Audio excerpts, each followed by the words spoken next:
في العالمين إنك حميد مجيد. لا علم إلا ما علمتنا إنك أنت العليم الحكيم. اللهم لا علم إلا ما علمتنا إنك أنت العليم الحكيم. اللهم لا علم إلا ما علمتنا إنك أنت الحكيم العليم. اللهم انشر علينا رحمتك وانزل علينا حكمتك يا ذا الجلال والإكرام. اللهم انشر علينا رحمتك وانزل علينا حكمتك يا ذا الجلال والإكرام. اللهم انشر علينا رحمتك وانزل علينا حكمتك يا ذا الجلال والإكرام. ولا حول ولا قوة إلا بالله العلي العظيم. ولا حول ولا قوة إلا بالله العلي العظيم. ولا حول ولا قوة إلا بالله العلي العظيم. صلى الله على سيدنا محمد وآله وصحبه وسلم تسليما. Inshallah, we did the introduction last week, and it's actually should have been on here. It's page 1, so I'll get that to you. For people that had this before, please burn the other one. Don't throw it away because it has the Arabic on it. Burn it or shred it or something.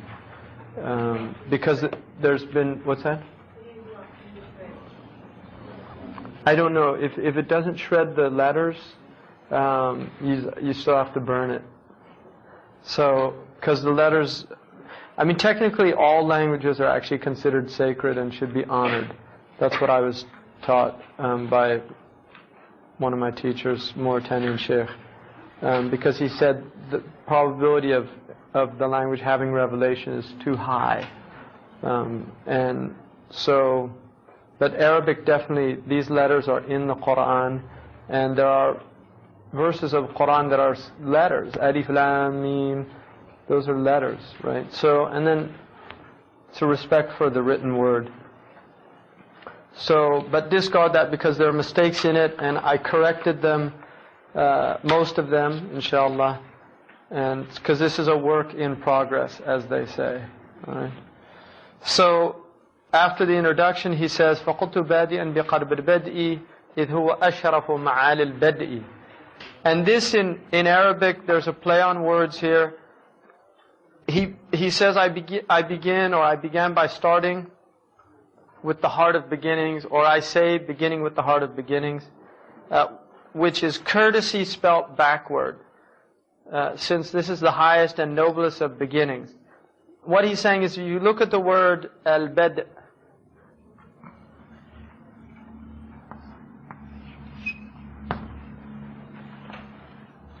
right, which is, it has to do with like beginning. Bada'a yabda'u is the root, and from it you get Bedu, the first people, Bedouin, the Bedouin. What happens, he says, فَقُلْتُ بَادِيًا بِقَلْبِ الْبَدْءِ. I say by qalb al-bad'i. It literally means the heart. I begin with the heart of beginning, but it's a play on words, because it also means, and I begin by flipping bad'i, the word bad'i, around, because qalb means heart, but it also means to turn over. So what he's saying is, I'm beginning by flipping the beginning over, and if you flip it over, you get adab, right? So the word bada', which means beginning, if you turn it around, it means adab. So what he's saying is, I'm beginning with adab, right? It's just the Arabs like to do things like this in their poetry and in their writing. It's a word play. So he's saying, I begin with the heart of beginnings, and he means by that adab. So he's saying that he's beginning with adab, because this is the highest and noblest of beginnings. فَأْدَبْ مَعَ اللَّهِ عَلَى وَجَلَّ بِأَن تُلَازِمَ الْحَيَاءُ وَالذُّلَّ. So he's saying, have adab with Allah. Now the word adab in Arabic means a lot of things. Adib has come to mean an erudite person. Somebody who's learned is an adib. And the reason the Arabs say that is because generally with learning comes manners. And so really at the root of the word adab is courtesy. There's an idea of courtesy. So somebody who's a mu'addib is a teacher of children. So the idea that the mu'addib, if you look at the word mu'addib, it literally means the one who is causing somebody to have adab. So the teacher of children is somebody really who's teaching them how to behave properly. That's the idea. So behavior is at the heart of this science. It's about proper behavior. And what he's saying is, fa'adab ma'Allah. Have adab with Allah. Behave properly with Allah before anybody. Right? That's the most important thing, is to behave properly with Allah. And how do you do that? That's what he's saying. بِأَن تُلَازِمَ الْحَيَاءُ وَذُلَّ. You do it with two things. Haya and dhul. Now, haya in Arabic, which, is anybody Filipino here? Huh? Now there's a word that they use in Tagalog, which is really important in Filipino culture. Not just Muslim culture. Haya or... Huh? Hiya. Is that it? Yeah, in Filipino, shame. In Filipino culture, not just Muslim, amongst the Tagalog, the northern Filipinos, hiya is shame. It's a very important concept in their culture. Christian Filipinos as well as other Filipinos. And that is from the Muslim influence on the Filipinos, because the Muslims had a big influence on the Filipinos before the Spanish got there. What's that? In Pakistan, same thing. Yeah, haya is a big concept here. Now, the root word of haya is related to life itself, right? Hay is living. Hayat is life. It's related to life itself. Now, there's a famous hadith that every religion has a quality that is characteristic of that religion. لِكُلِّ دِينٍ خُلُقٍ وَخُلُقُ الْإِسْلَامِ الْحَيَاءُ. And the character of my religion is haya, is shame. Now what shame means, right? We use this word shame. And if you grow up in this culture, probably not anymore. But and you're dating yourself by admitting this. But if you grew up in this culture, you would have heard as a child, shame on you. Right? Shame on you. And now it's a bad word, shame. In modern American culture, don't shame a child. It's considered a bad thing to do. Everything, it's okay, self-esteem, make them feel good about themselves. Even if they just slit their brother's throat, well, he's obviously had a trying childhood and, we have to make allowances or something. I mean, this is what this culture has gone to.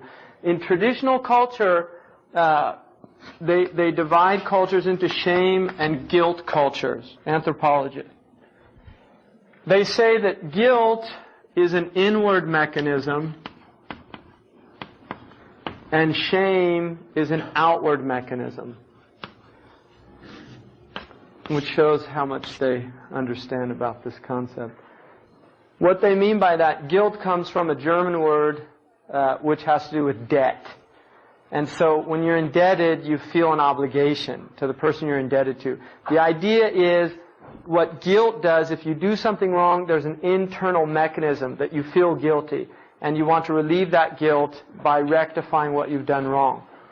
So, most primitive cultures are not guilt-based cultures. They're shame-based cultures. The reason you don't do something wrong is because you don't want other people to shame you. You don't want other people to say, how dare you do that? Have shame on you. And you don't want to bring shame on your family, on your tribe, on these things. Now what Islam does to that concept is it honors it. It honors it. In this culture, it's been completely dishonored. It honors it. But what it does is it takes it to another level. And that level is that you have shame before Allah. In other words, you recognize that Allah, even if people don't see you, Allah always sees you. And you have shame before the angels. So it takes it to another level, which is the unseen world. So the Muslims are a shame-based culture, but that shame transcends the cultural sense of feeling shame towards one's elders or towards one's parents, and takes it to another level which has an interior mechanism that is not akin to guilt. So the point is that haya is having shame before Allah. And that's why he says, if you want to have adab with Allah, in other words, correct behavior, have shame. Have a sense of shame. In other words, have a feeling that Allah is watching you, and so you feel shameful to do something that's displeasing to Him when you know He's watching you. In the same way, most healthy people don't want to do something displeasing to their parents when they watch them, because their parents are the means to which they came into existence. They've supported them all their life. They've, the mother changed cleaned the child and spent nights awake for the child, all these things. So this is an honoring of the parents, and you don't want to do something that you would feel ashamed of in front of your parents, right? So that's what he's telling us. And then another thing that he tells us is to have dhul. And dhalil is somebody who is lowly, abject, humbled, dhalil. Like dhilla, dhul wal hawan in the Quran, it mentions about people that incur the anger of Allah get this dhul thrust upon them. What he's saying is have this before Allah. Be dhalil. A dhalil is like a slave that's afraid to do anything in the presence of his master. There's a type of humble. And so that's what his definition of adab is, having these two things. And then he says, munkasiran tahta al-haya wa khadi'a tahta al-mahabati ilayhi dari'a. Not only that, but being dejected out of shame. You're munkasir. Munkasir means broken, in kasara. So you're literally broken in the presence of Allah when you recognize that you're bringing to Allah yourself and your wrong actions, and it's what they say, it's not much to write home about, right? In other words, when you really think about all Allah has given you, and then you think about what you've given to Allah, you feel this inkisar, munkasiran tahta al-haya, out of shame, khadi'an, and also khada'a means to be humbled before Allah in awe. تحت المهابة إليه ضارعة, and imploring Him to change your state. So this is what he's saying is adab with Allah. And then he says, ملغ مرادك إلى مراده خال من الطمع في عباده. That you give up what you desire, your designs, you're emptied of them for what He desires of you. So now what it's saying is you're giving up what you desire. And the Prophet ﷺ said, or is reported to have said, لا يؤمن أحدكم حتى يكون هواه تبعا لما جئت به. None of you truly believes until his desires are in accordance with the very thing that I've brought. In other words, your murad is the murad of what the Prophet brought, and what the Prophet ﷺ brought is what Allah wants from us. So that's what he's saying is adab with Allah, is to give up your designs for His. Emptied of desire. And moreover, not having tama'. Tama'un is greed, avarice, desire, right? Always wanting something out of something. Every time you do something, there's an ulterior motive. That's a tama' is somebody who's always got, he wants something out of it. What's in it for me? That's always his root. And he's saying get rid of that concerning His servants. In other words, don't want anything from His servants. Want something from Allah, because Allah is the one that possesses everything.